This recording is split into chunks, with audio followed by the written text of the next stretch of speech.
गोपाल की नमस्ते नरसिंहाय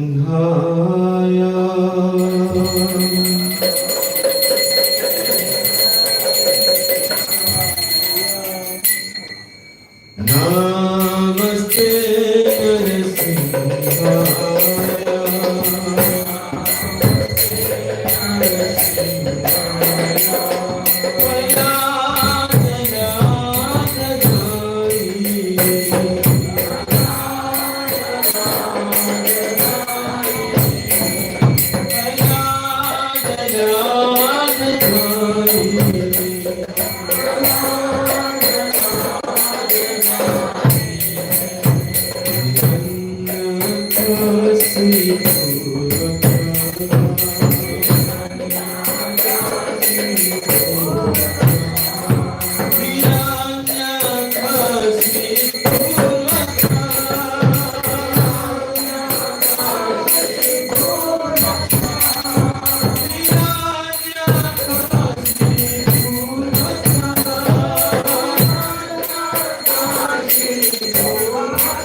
जय सर्वभक्त विघ्न विनाशकारी श्री नृसिंहदेव भगवान की उत्तराज प्रहलाद महाराज की निताय गौर प्रेमानंदे हरे कृष्ण हरे कृष्ण हरे कृष्ण कृष्ण कृष्ण हरे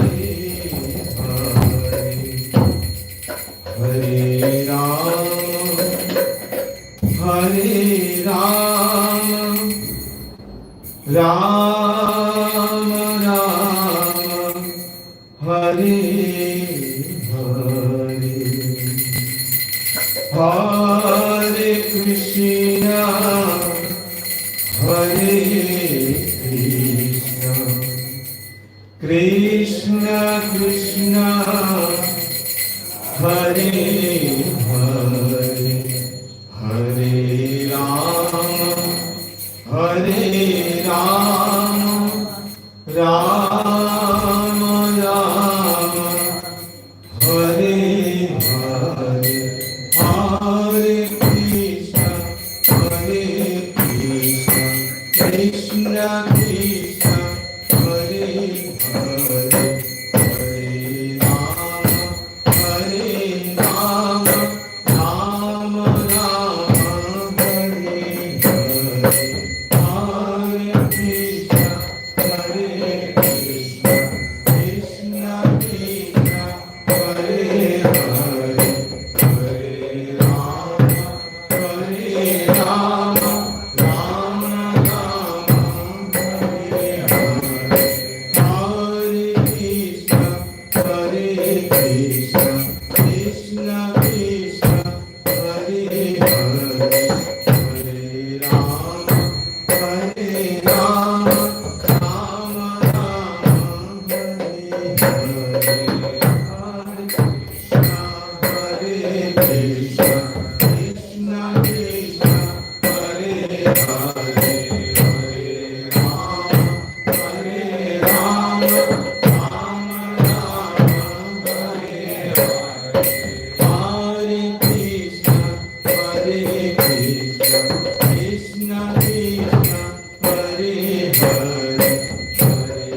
Hare Krishna.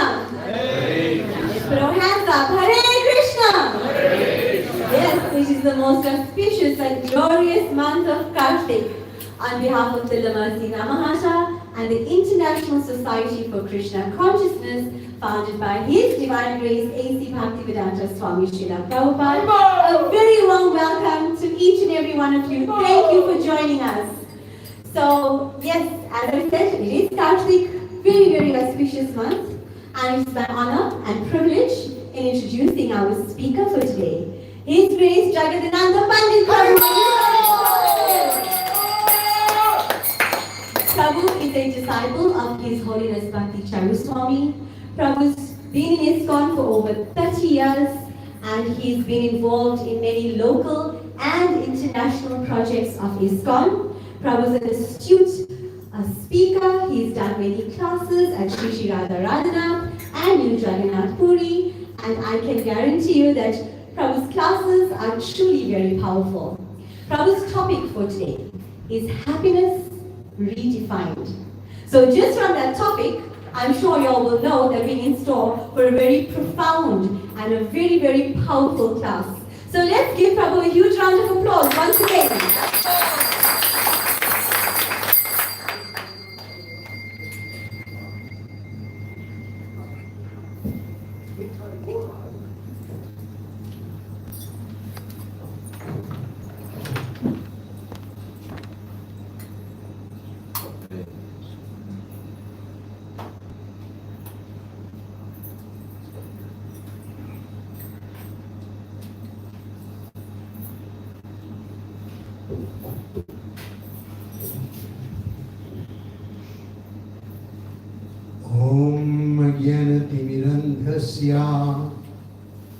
Janandana Shalakaya Chakshurunmilitam Yena Tasmai Shri Gurave Namaha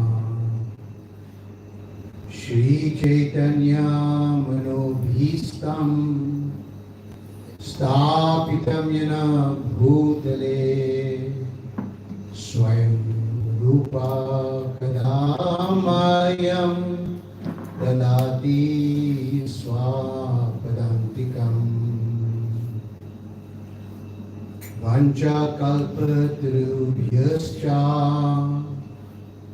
kripa sindhubheva patitanam pavanebhyo vaishnavebhyo namo namah.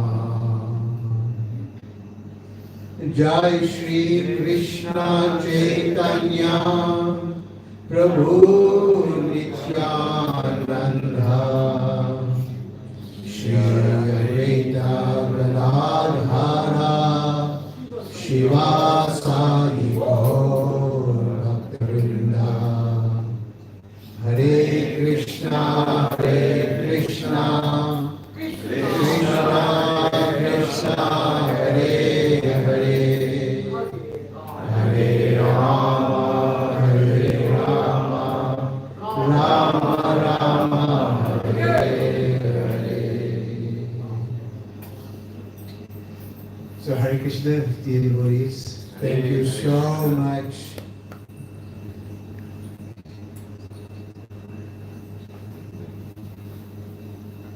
Thank you so much for the warm hospitality and wonderful words of encouragement. We're looking forward to sharing some Krishna Katha and some insights into this topic of happiness redefined. Basically, that means that most of our preconceived ideas about what happiness is or what it should be is going to be challenged. And the time-held beliefs about happiness will require some scrutiny and some interrogation on your part as well. There are only 5 things you can do with money. Firstly, you can buy stuff. Cars, houses, cell phones, clothing, computers, whatnot. The second is that you can buy time. So you can delegate certain responsibilities, pay for it, and then reclaim your time in that way. The third is you can buy experiences. So, go on holiday somewhere together, play some sport. The fourth is you can give it away. Charity, donations. And finally, you can save and invest. So that's all. These are the 5 categories of what you can do with money. Professor Arthur Brooks is a neuroscientist from Harvard University. And he has presented some compelling research which shows that of all those 5 aspects, just the first one doesn't contribute in any significant way to our overall enjoyment. That means buying stuff. However, he went on to clarify that if you buy your time, so let's say you employ a maid to do work in your house, to clean and so on. But now that you got the time which otherwise you would have to do, you squander it. You just sit on your cell phone or you do some unproductive work. That doesn't give any value. So that doesn't give you any real enjoyment. And when you buy experiences, unless it is with people you care about and love, those experiences count little in terms of the satisfaction you derive out of it. Giving money in charity has to be focused on things that are close to your heart. So if you care about something in particular, and either you do it yourself, like we do feeding here on a big scale, you're concerned about hunger, you're concerned about creating good fortune for people, because the reason they're in this destitute situation is because of impious, sinful activities that have been committed over a long period of time that have now resulted in where they are. So you want to change their future. So unless it is tied up with that kind of thought process, again, it's not so meaningful. And finally, saving and investing is surprisingly shows to be a major contributory factor to people feeling good about themselves and about their families. Because you are now, what you're doing is that you are now creating some safety net for your own retirement and for emergencies and for like the education of your children and so on and so forth.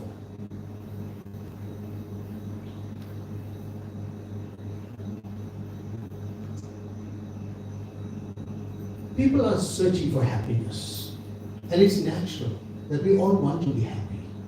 We're looking in different directions. Some people derive great joy from their work. I must say, I have fun at work. My work gives a lot of rewards. I just enjoy it. And you may have similar kind of work as well. Some people get a kick out of studying and doing research, finding new solutions for problems. And many a billionaire, after making their money in all kinds of enterprises, towards the end of their life, usually when they're over the 50, 60 mark, they suddenly get the realization that they should actually be philanthropic, start giving a lot of their wealth away. For example, Warren Buffett is giving away 90% of his wealth. He's leaving less than 10% to his wife and family. And so is many of the other billionaires in society today. And then you get another group of people who are out and out hedonistic. That means make merry, wine, women, and song. This is the Friday club, not your guys' club. Not they come Friday with a paycheck, right? We're off to the pub, we're off to the clubs, we're off to this and that. Sit in the casino, spend the money, and for them there's no accountability, and tomorrow doesn't matter. We don't care what happens. Let's go for it. Again, this is his quest for happiness. But come Monday, what happens to such people? Oh, back to the drudgery. Another 5 days of hell before again have a job. This is what happens. You see, unfortunately, if you're going to search for happiness in the material world, you're bound to meet with disappointment. Sure. Because happiness is a spiritual substance. Interestingly and amazingly, the entire spiritual world is made up of 3 components. Satchit Ananda.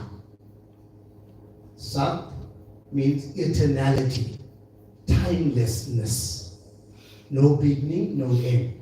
Now this is a substance, it's an element, like how you have magnesium, copper, carbon, and all these things. Those are material elements. But the spiritual elements, what makes up the entire spiritual world, including the Supreme Lord Himself, is made up of only these three components. Sat, Chit refers to knowledge, absolute knowledge. And Ananda is happiness amplified, which is bliss and ecstasy. So, if you're looking for a spiritual substance, you cannot find it looking in the material world. That's like an oxymoron. Never gonna happen. You're searching in the wrong place.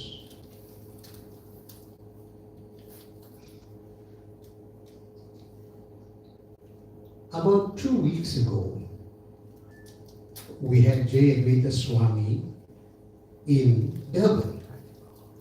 And many of you may have caught his, his classes, which are also really something. If you have not had the privilege to listen to him live, then please Google his name. You get it on YouTube and many of the other social media. Just worth a listen.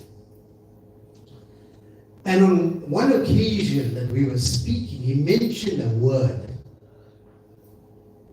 unoffendable. This word is very old English, and you don't often hear this word. It first appeared in the English world in 1839. An author by the name of Lytton, she coined the term. What it means is that one who is incapable of being offended. One who is incapable of being offended.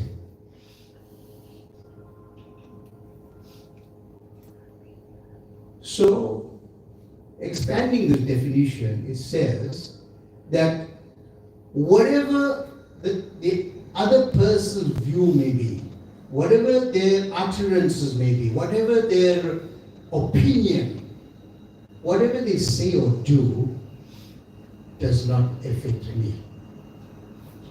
I choose not to be affected by it. That's what unoffendable means. Now, to understand this, let's take the scenario where we live with offenses. We live being offended. Right? Not a rosy picture, I can tell you. Here,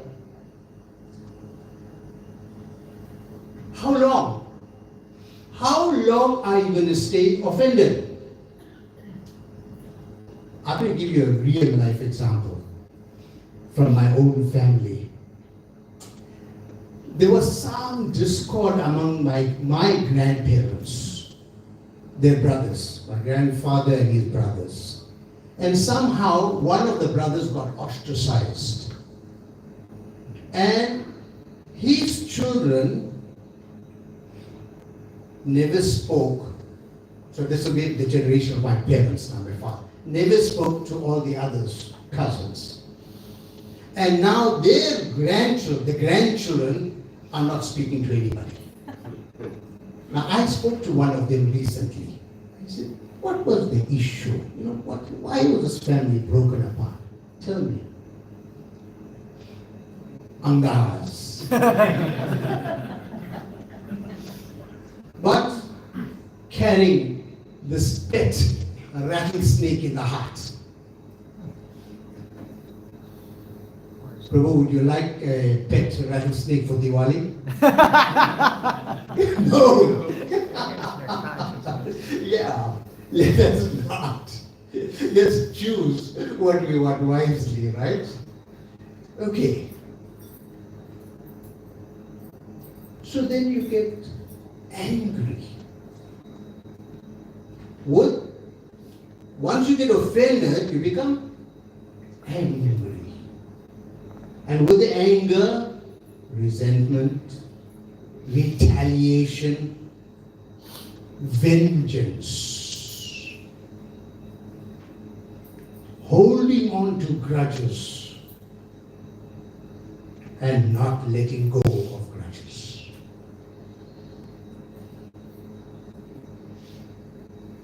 Bitterness, meanness. You see these people, when you look at them, they're toxic. They never smile. It's as if they are eating rotten food for the last 10 years. That's how they look. You see them, they never smile. But that's because they're poisoned. They carry so much of poison.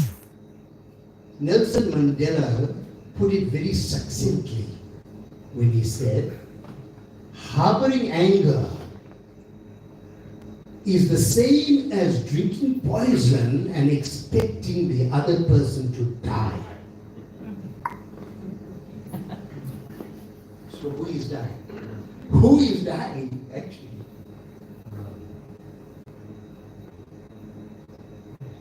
They are very insecure.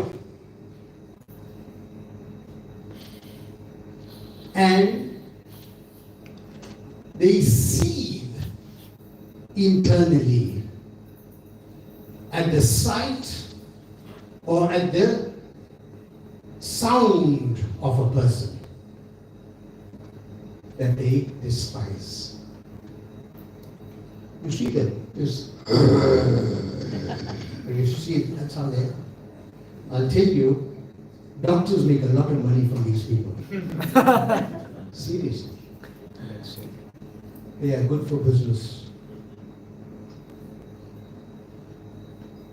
So now, the question is, how do we become unoffendable? How? You can see how it's desirous, right, to be in that situation. Because you live happy, you'll be smiling, you'll be enjoying life, few things will faze you, you're unaffected by the opinions and comments of others. Doesn't. Not that you're dumb, not that you are, you're just, you're not aware of what's happening. But you can and you should choose to be unoffendable. You can do it, but more than that you should consciously make the choice that I want to be unoffendable. That means I don't want anything to offend me. Imagine somebody cuts in front of you or somebody steals your parking day. How do you feel? Again. Where's my gun? Oh. Road rage. Right? But you don't need all those things. Imagine if you're calm, quiet, composed, equipoised. This is Bhagavad Gita. In both happiness and distress, to be equipoised. Okay, so let's go now into how to become unoffendable. The first thing is to understand that we are spiritual beings. We are spirits. We are the Atma. We are not the body. We are not anything material. And therefore, all these issues that are directly arising from the material atmosphere are inconsequential in the greater scheme of things. So let's take it like this. Let's say you had the capacity to see the last 10 million lives that you had. The last 10 million lifetimes. And of course, we've had many, many more millions more. Right? So if you had the capacity to see the last 10 million, now will somebody cutting in front of you be so profound for you to now want to get out of your car and pull out an axe and chase them around the block? So these offenses will mean nothing. So that's the first thing. Understand that we are spiritual beings. But more than that, you have to also grasp that we are infinitesimally small. We are nothing. The acharyas, to help us get some kind of idea of how small we are, have given an analogy. That if you take the tip of the hair, which again is so small, the tip of one's hair, and you cut it up into 10,000 pieces, you are not even 1/10,000th. You're not even that. So when we understand, that's like how Muhammad Ali used to say, I'm the greatest. What happened to him? Got Parkinson's disease with a pin rolling tremor. Nothing. But I'm the greatest. That's what we all are like. We think we are big shots. But we're nothing. Here, in one small speck, we're not even, if you take all the grains of sand in all the beaches of the world, and if each grain of sand represented one planet, one universe, you won't have enough grains of sand. That give you some idea of how vast the universe is. And we are so inconsequential on this one planet, in this universe. Imagine in the broader cosmos, what we are. Nothing. So don't inflate the ego and think too highly of yourself. Nobody else cares. Actually, nobody gives a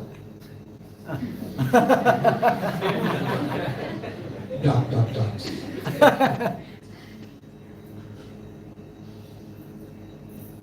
Okay?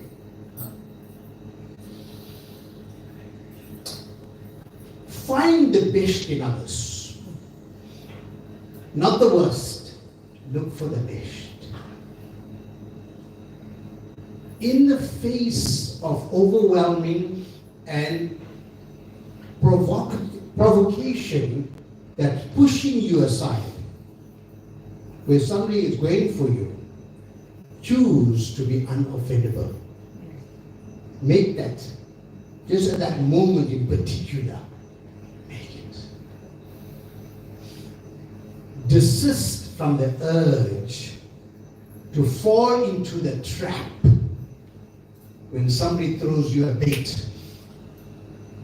Oh, Mataji, did you hear what your sister-in-law said about you? Did you hear? And we thought she's such a nice lady. I mean, she's so sweet looking, huh? So nice. But you know what she said about you? And then you say, Prabhu, tell me out here. No. Don't fall for the bait. Don't fall for the bait. Refuse.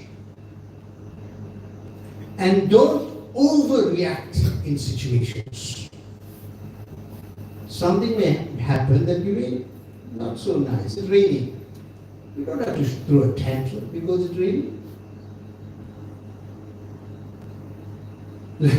Okay, I won't say that part. There was a drama that happened today in this house, but I'm not going to say it. But we'll get into trouble. Our host will get into trouble and everybody else. Mahaprasad especially will get into trouble. So I'm saving his name today. You're welcome, Prabhu. It's not recorded. You owe me one. So find the best. Don't desist from those virtues. Endeavor to understand before you will be understood. First, seek to understand. So often we want to complete the sentences of other people. So often we want to jump the gun without understanding. Forgive easily. Forgive quickly. Forgive without being asked.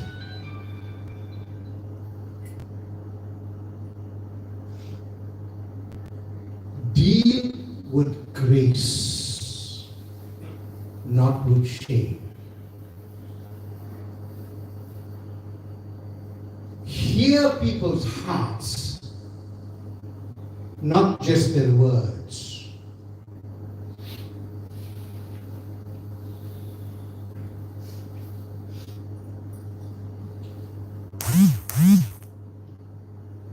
Ingratitude, never, but gratitude, ever. Always be grateful. Don't look at, somebody may have done something nice for you or to you. Never forget it. If there's a wall and there's one spot on the wall, don't look at the one spot. Look at everything else. You miss it otherwise.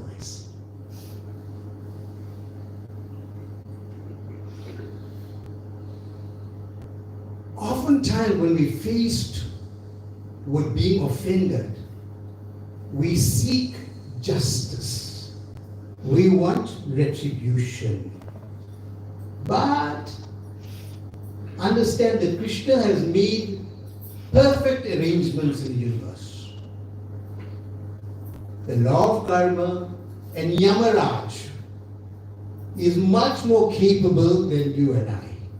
He is much more able.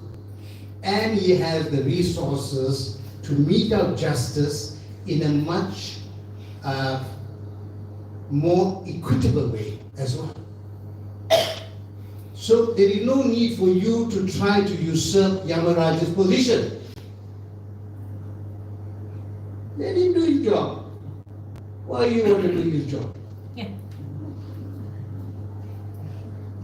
You don't want to do his job, do you? Of course. Take the lowest seat in the house.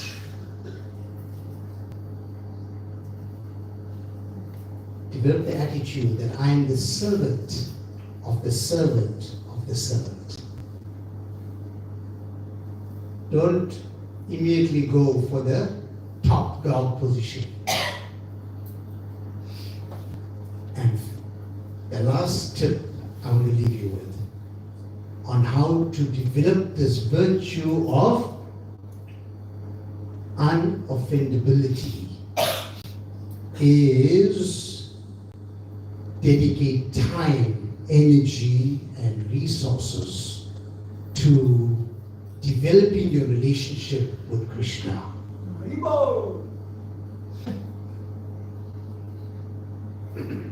So important.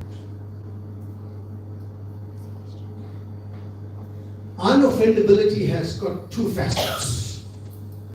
Now I'm saying a lot, so if anybody has any, please, I'm not expecting you to remember everything. But you can, being taped, hopefully you can go back and hear it again, master these points, and start practicing them. Because these are transformational and life-changing. So the other facets, and I won't ask you questions. You can ask me, but I won't ask you questions. So the other facet of unoffendability is, on the one hand, we had that you are incapable of being offended, but the other facet is that you yourself do not commit offenses. Very important.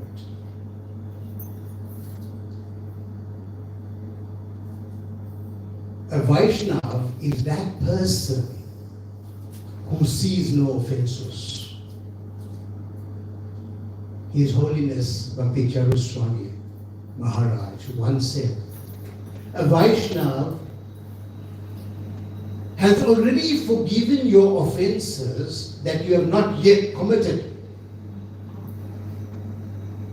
Imagine what type of a personality a Vaishnava is. And we all devotees are aspiring to be that Vaishnava. Tantera Charana Sevi Bhakta Shanigas Janama Janama Hoy E Abhilash. Srila Narottam Das Thakur is saying, he is praying with all his heart that I want to serve the lotus feet of that caliber devotee, that caliber personality. That does not commit any offenses. He is offenseless. And I wish, I pray that I can have the association, the benediction, the love, the mercy, the company of such great personalities lifetime after lifetime. What a beautiful Kartik meditation for all of us.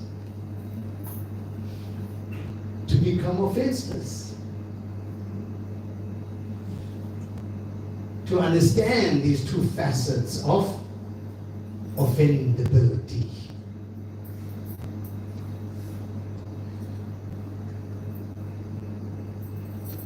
Mahaprabhu, Sri Chaitanya Mahaprabhu, who is Krishna himself, he has left us with a gemstone that one should wear as a garland around their neck all the time. This is what Srila Prabhupada advised all of us to do. And that gemstone is Rinadapi Sunichena Taror Iva Sahisnuna Amanina Manadena Kirtaniya Sadahari. This means that one should become more humble than a blade of grass, more tolerant than the tree, be ready to offer all respects to everyone else. Sorry, Prabhu, if I'm boring you. And at the same time, not expect any respect in return. This is the formula by which we can chant the holy name constantly.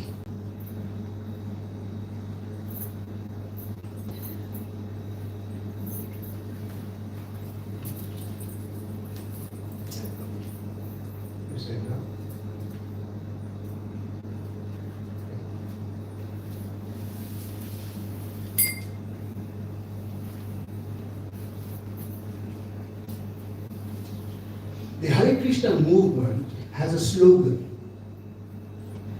chant and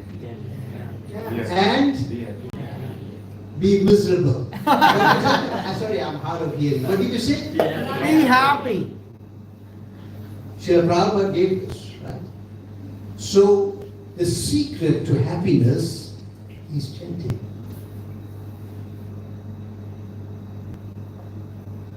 This chanting is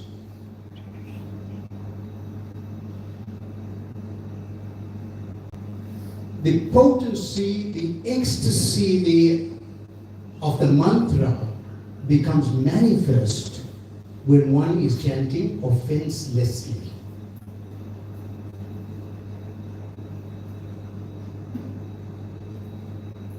Lord Chaitanya Mahaprabhu has brought this mantra from the spiritual world. This Hare Krishna Maha Mantra, Hare Krishna, Krishna Krishna, Hare Hare, Hare Rama, Rama Rama, Hare Hare, is His gift to all of us. The greatest source of happiness is in loving Krishna.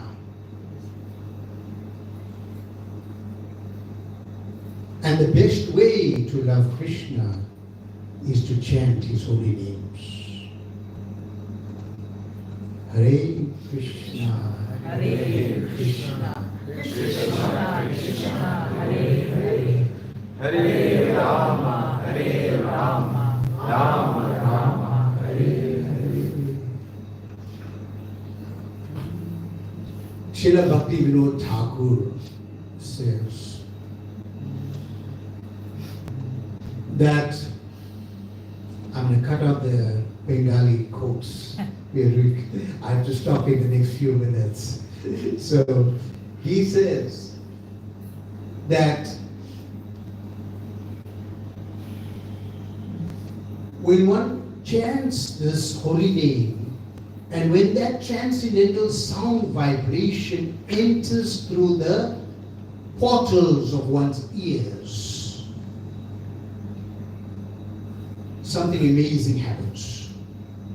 Now, you may know that the best way to chant is to hear. Because like if you are listening to me, you will not be distracted. You will not be doing anything else because you are listening to me. Your attention, you are absorbed in what I'm saying and the subject matter. So similarly, when we are chanting and we are listening to the Maha Mantra, we are already attentive. But there's a more important reason why one should be attentive, why you should listen. It's not just for the sake of being attentive. It is to allow this transcendental sound vibration to enter through the portals of your ear, and from there it descends into the region of the heart, where it showers unique nectar. And from there, from the heart, the holy name rises again. And it rises onto the tongue, beginning to dance to the transcendental sound vibration. And with that, there's an accompaniment of many other aspects, like faltering of the voice, trembling of the body, wobbling, unable to maintain steadiness of gait, changes and distortion in bodily form, horripilation. You know what that is, Jenna? This hair standing on end. Horripilation. Hairs standing on end. Sweating. Tears running down one's eyes profusely like torrents, like a stream, like a river in flood. These are all manifestations of ecstasy arising out of the pure chanting of Krishna's holy names. These names, when one has the opportunity to chant offenselessly, has some amazing, mind-blowing consequences. The analogy is given, the love of Krishna is like a flower.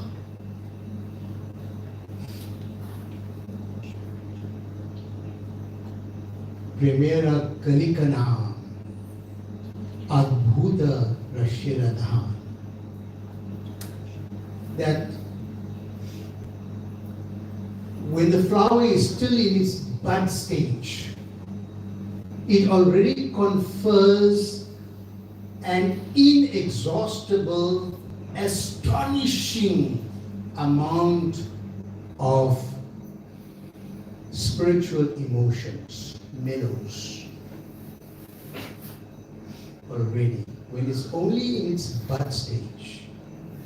And opening up a little, as this bud opens up a little,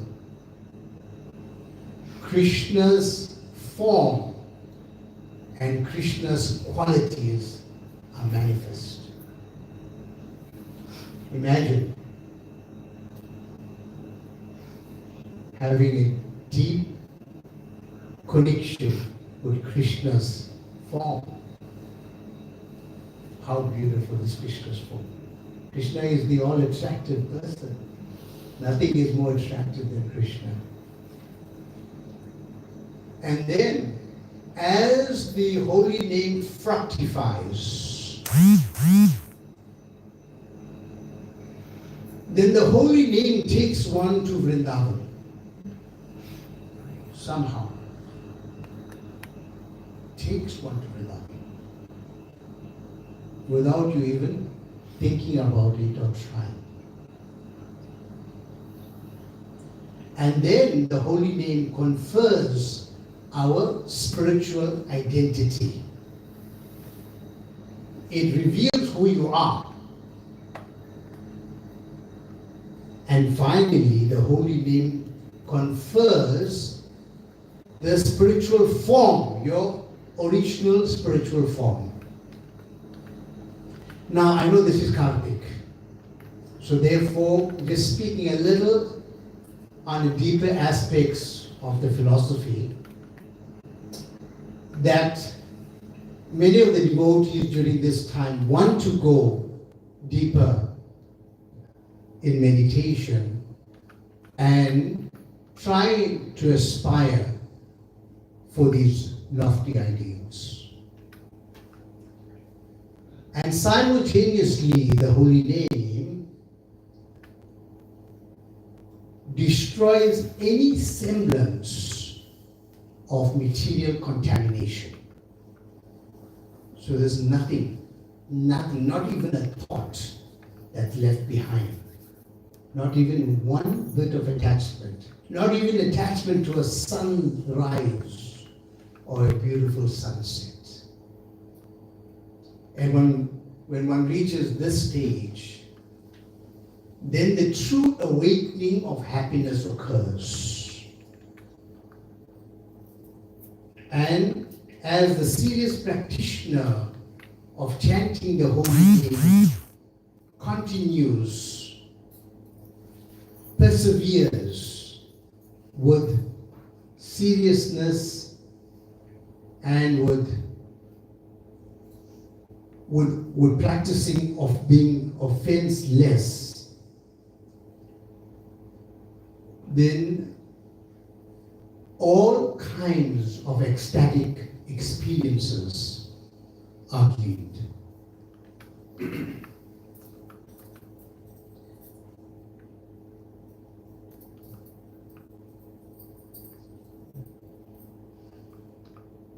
This happiness is addictive. It's unceasing. We know into it. And it's ever increasing. Given by Lord Chaitanya Mahaprabhu himself. Without consideration of eligibility or disqualification.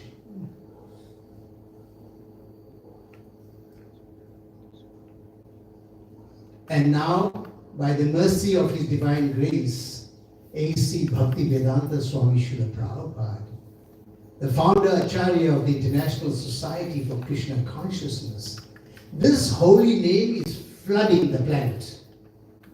In every nook and corner, people who would otherwise not even think about any aspect of spiritual life are experiencing happiness that they have never ever had before. Just think, place like this, one spot on the east coast of KwaZulu-Natal, La Mercy. These are the map. By Srila Prabhupada's mercy. If Srila Prabhupada had not come, where would we be? And what would we have been doing on this Friday night? I want to thank you for attending today's satsang. Thank you for making the time and giving me your rapt attention. This is a deep subject matter that requires repetitive contemplation and practice. My prayer is that every one of you experience the ecstasy of loving Krishna. Thank you very much. Hare Krishna.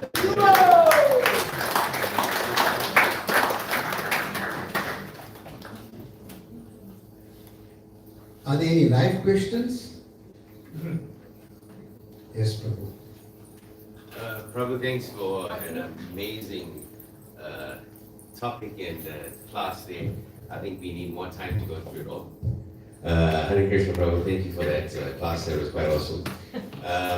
Prabhu, I have two questions that's unrelated to the topic for tonight, if that's okay. The first one is with regards to the impersonalists when they're pursuing to merge into the Brahma Jyoti. Obviously, they will fall down at some point, from what I understand.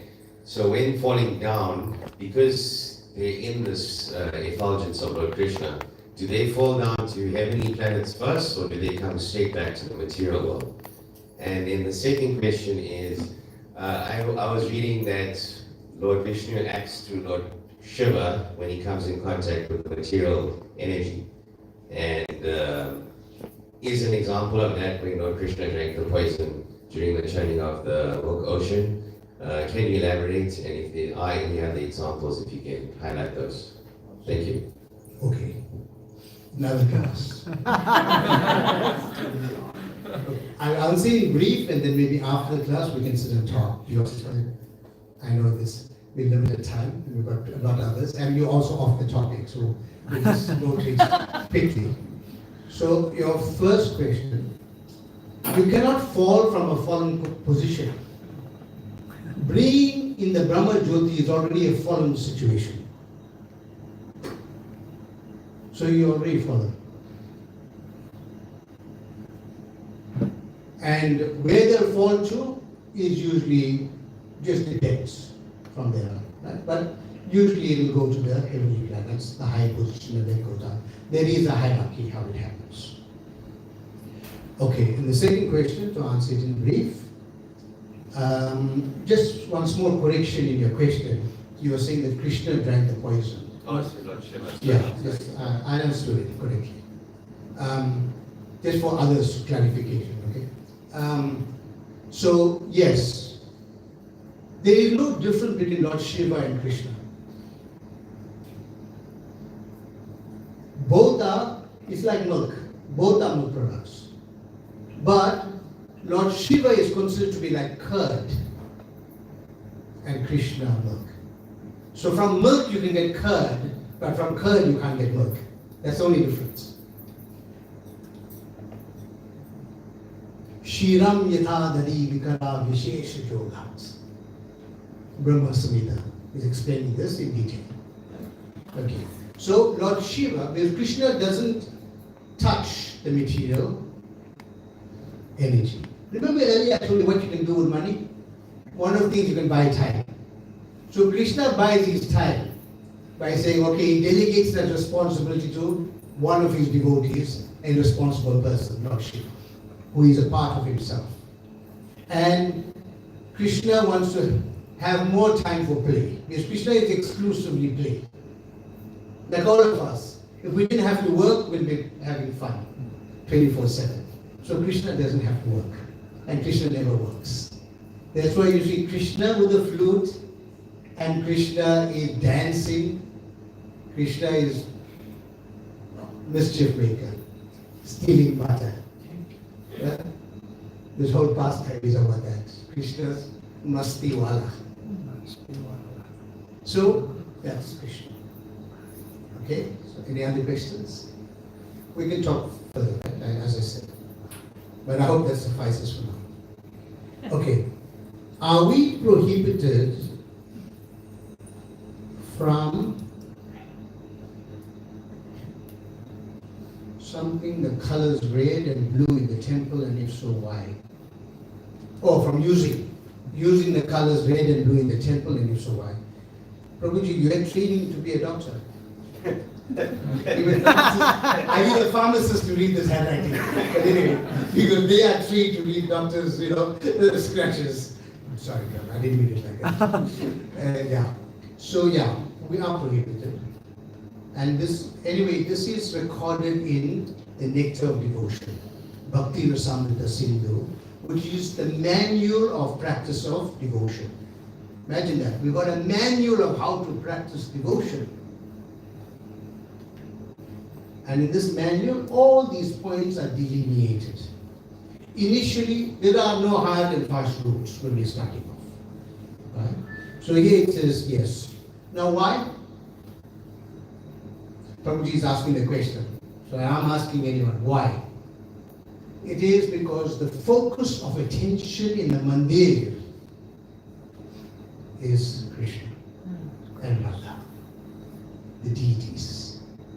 So we are not there to be the focus of attention.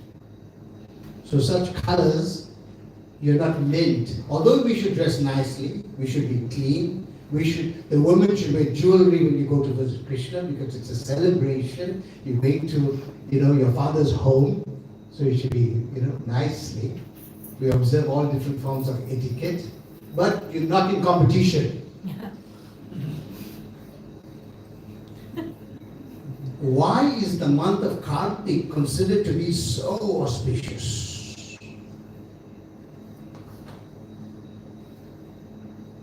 In this month, the Damodar Leela is enacted.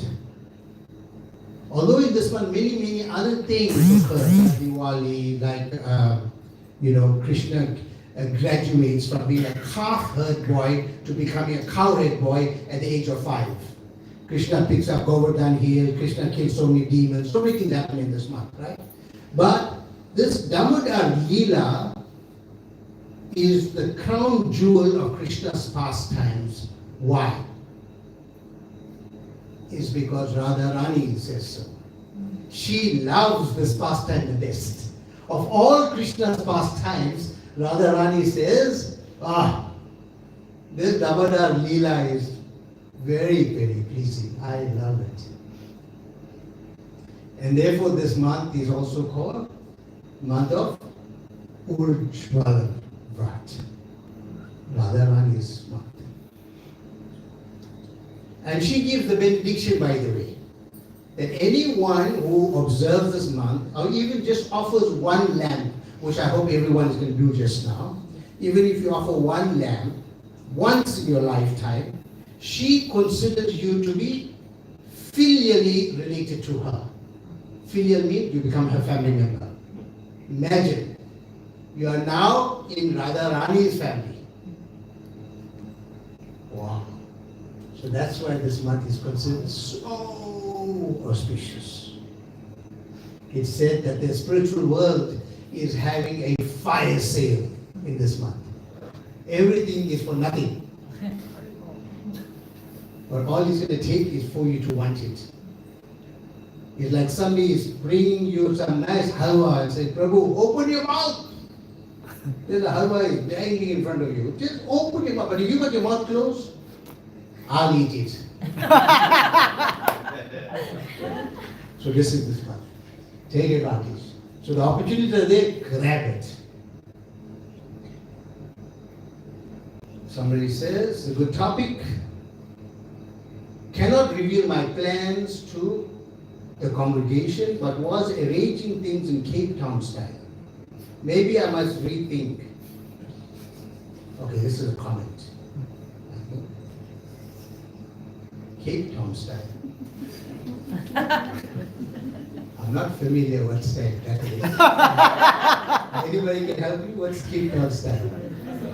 I am from another generation, right? So I may not be completely au fait with the latest woke and Gen Z and whoever else is coming up with this. No, okay. Probably is also a little bit. Yeah.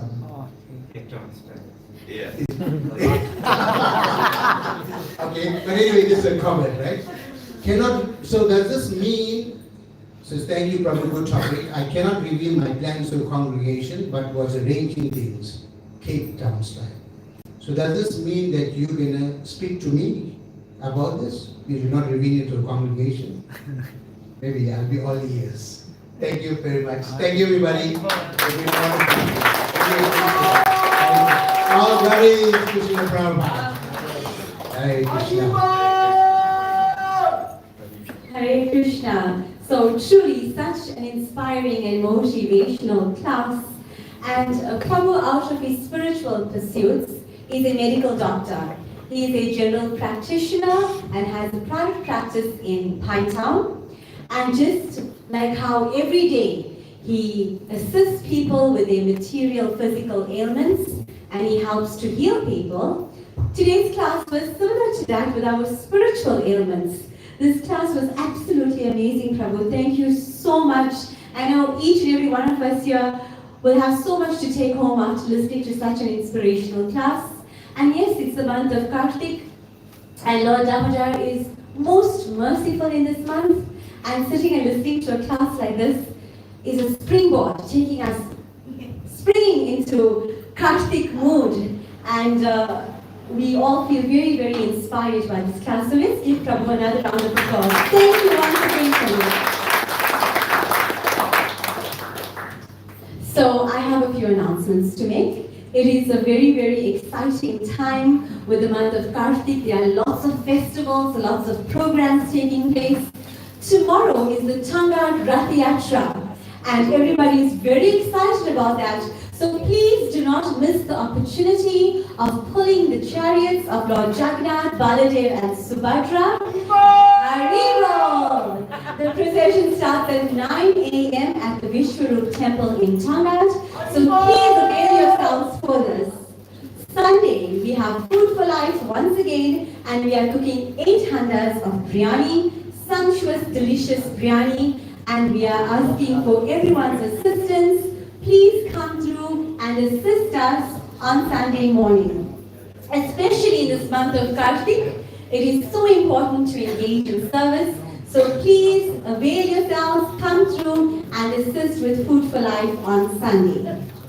Next week, Friday, we are having Namahatta once again. So as many of you all may know, Namahatta is generally every alternate Friday, but this time we're having Namahatta next week Friday as well. That is the 25th of October. But Namahatta is going to be a little bit different this time. We are collaborating with the Radha Krishna Temple in the Mercy, and the Radha Krishna Temple in the Mercy is hosting a lovely Diwali festival.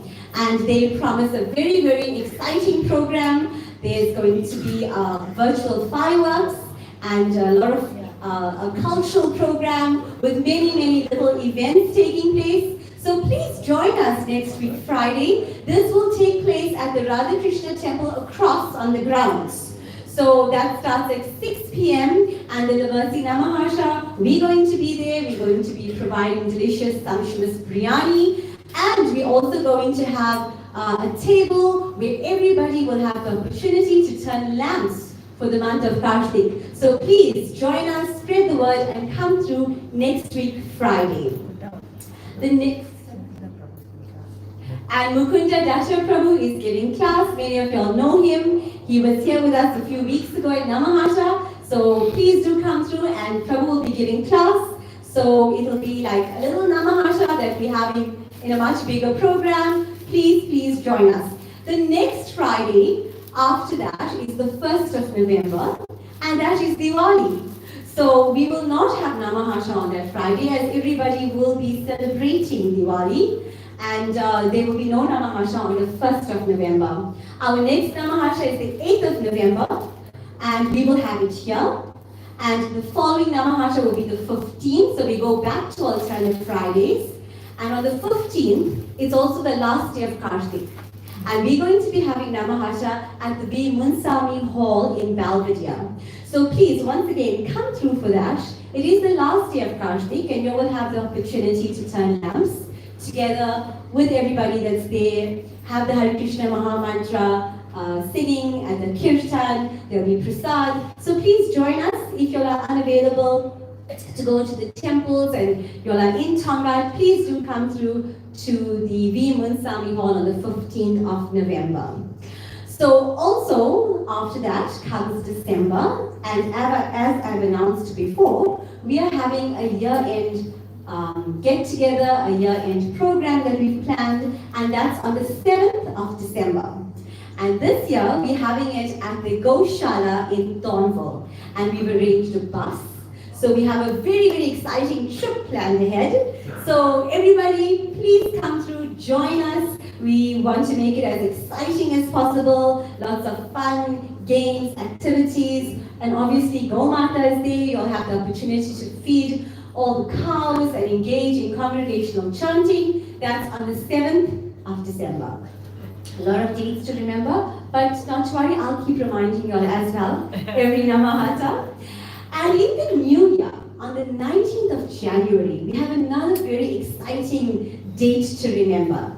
The 19th of January is a Sunday, and His Holiness Bhakti Chaitanya Swami will be joining us for a japa walk at the Amshlanga beach. This will start at 5 a.m. to 6:30 a.m. So please, once again, very, very exciting to go on this japa walk early in the morning and having His Holiness Bhakti Chaitanya Swami join us. So save all the dates, and as I said, I will keep reminding you of those dates as well. So it is the holy month of Kartik, and we have Rivash Prabhu that's sitting at the back that very lovingly has sponsored frames. So these are the Damodar frames that we offer during the month of Kartik. So is there anybody that's joining us for the very first time this evening? Please raise your hands. Don't feel shy. Let's give them a round of applause. Thank you. Thank you so much for coming. Thank you for joining us. And we look forward to seeing you all at future programs. So Prabhu, since you also raised your hands, we need to see you at the next Namahatta. So we have these lovely frames that has been sponsored by Rivash Prabhu. Jagadananda Prabhu, if you can come to the front and maybe you can hand some of the frames. Well, is there anybody that would like to take a frame? If you all don't have a frame at home, where you're to offer your lamps, so even if you're doing, you'll perhaps want to send to somebody else. So I see Ashvika sitting there with Vishnu Prabhu. They relocated recently to Cape Town. Mataji, you come forward and you take the first one. So let's give her a round of applause. So I'm going to call out a few names as I look into the crowd, and I'm hoping this will motivate everybody that doesn't have a frame to please come forward.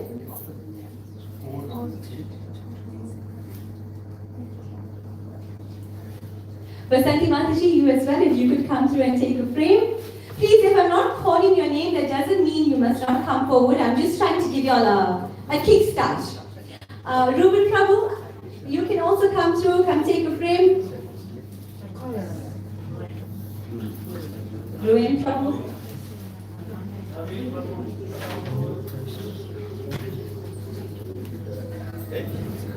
Come through, Mataji. Sandy Mataji, you also come through. I see Naveen Prabhu also sitting somewhere in the back with his lovely Mataji. You all can also come through.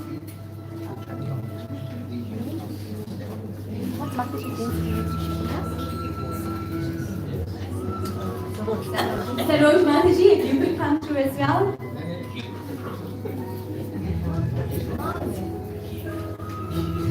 Keegan Prabhu.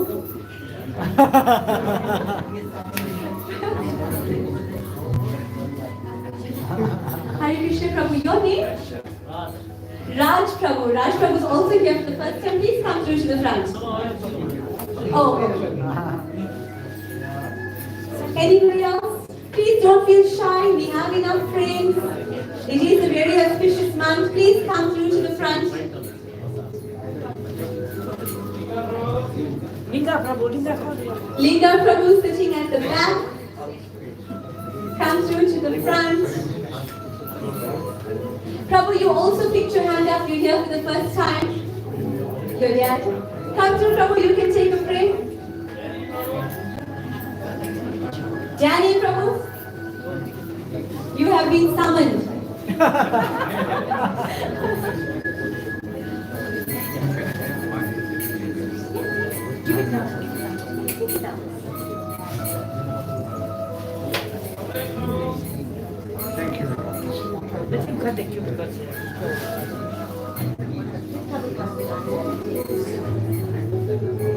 Kamlesh Prabhu, I heard your name. Darling Mrs. Maya.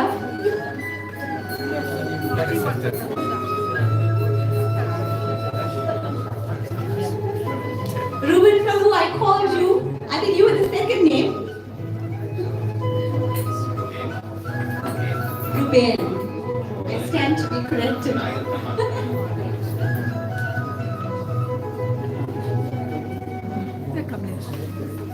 Sitting quietly like this.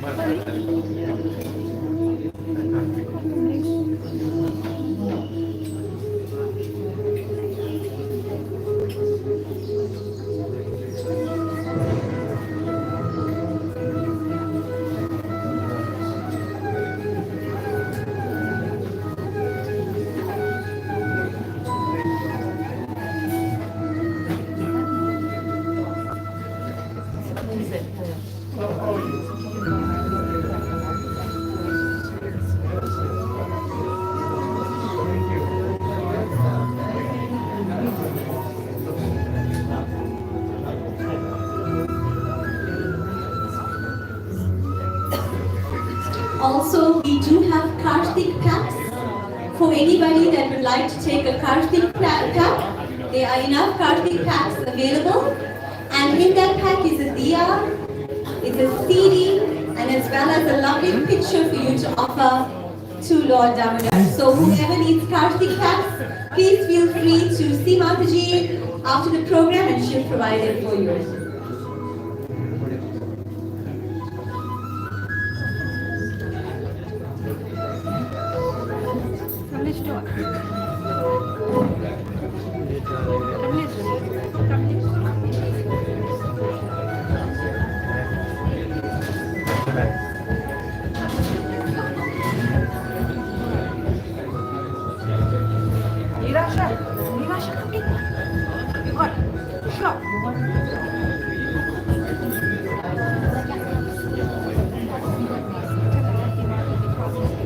Is there anybody else that would like to take a frame? We still have 3 frames, so please don't feel shy.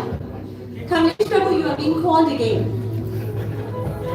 So I think we're going to have to put the entire program on hold until you come to the front. Please come through.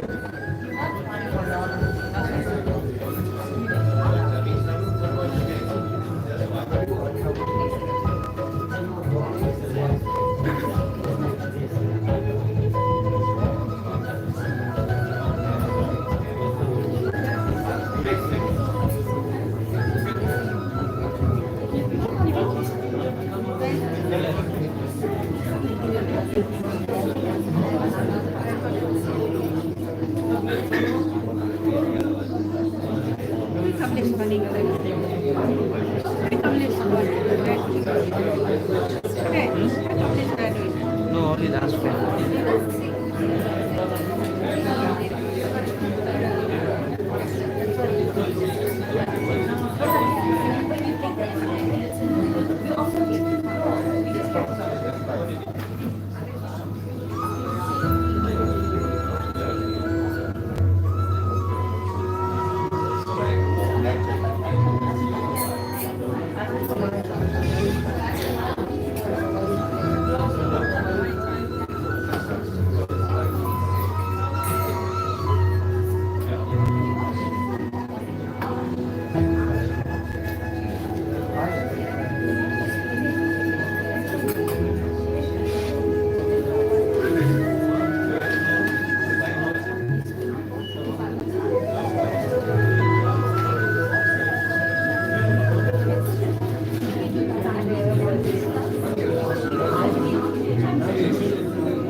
Hare Krishna. So once again at Namahatta we have a birthday that we celebrate. If I can call Rekha Mataji to the front, let's give her a round of applause. Her birthday was 2 days ago. Oh. Okay, so Mataji's birthday is tomorrow. And maybe many of you all don't know her. She's Madhurya Mataji's sister. And Haribo! So Mataji does not live around here, so she does not come often, but whenever she's in the area, she makes it a point to come to Namahatta. So on behalf of the entire Namahatta, Mataji, a very happy birthday for tomorrow, and we wish you a very, very blessed Kartik month, and a very blessed year in your Krishna consciousness as well. So maybe you can go to the cake, and Madhurya Mataji, you can stand with your lovely sister and you can feed her as well. Can we have the birthday song?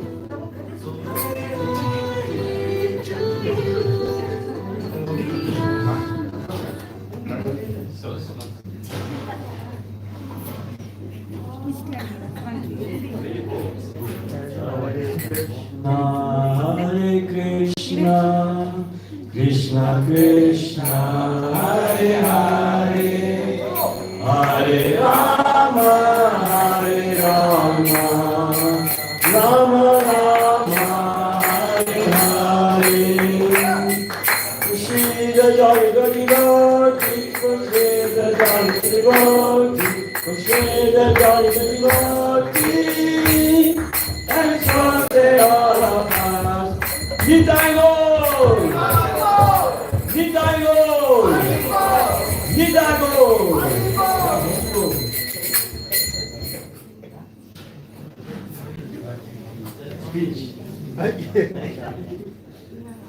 कुछ बोलते हैं माता जी? कुछ भी नहीं. Thank you so much, Mataji. Let's give another round of applause. So we've now reached the last part of our program, and that is the offering of our Kartik lamps and Guru Puja. So today, because we're going to be offering the Kartik lamps, that on its own is Aarti. So we won't do Aarti, we'll just do the offering of the Kartik lamps and Guru Puja. So may I kindly request that everybody come in threes, like maybe as you are seated, if you can come in that way, 3 people at a time. This is the frame that we're offering during the Kartik lamp offering. So we could come in threes. Thereafter, you can go back to your seat and give each row a chance. And then we'll have Guru Puja after that, after our Kartik lamp offering. Okay, I'm going to arrange a table. So once you are done with your Kartik lamp offering, you can place it there. We'll direct you accordingly. The table will be there. Okay, thank you once again to everybody. Thank you for coming to today's Namahatta program. And we look forward to seeing everybody at our next program on Friday next week. Also tomorrow, remember, it's the Changan Rath Yatra, and we look forward to seeing everybody there as well. So safe travels back home. Hare Krishna.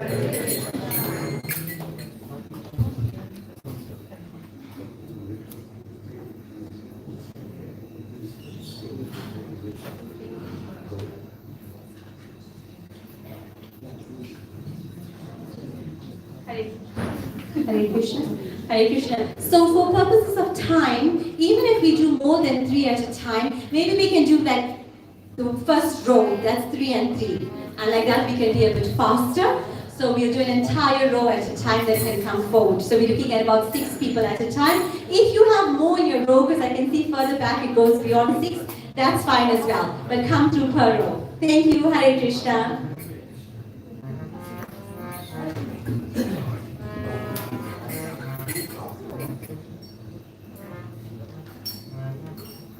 Namami Sharam Sachi Anandarupam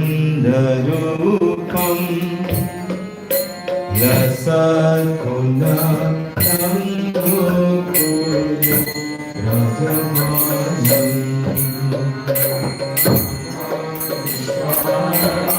Sachi Anandarupam God.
जय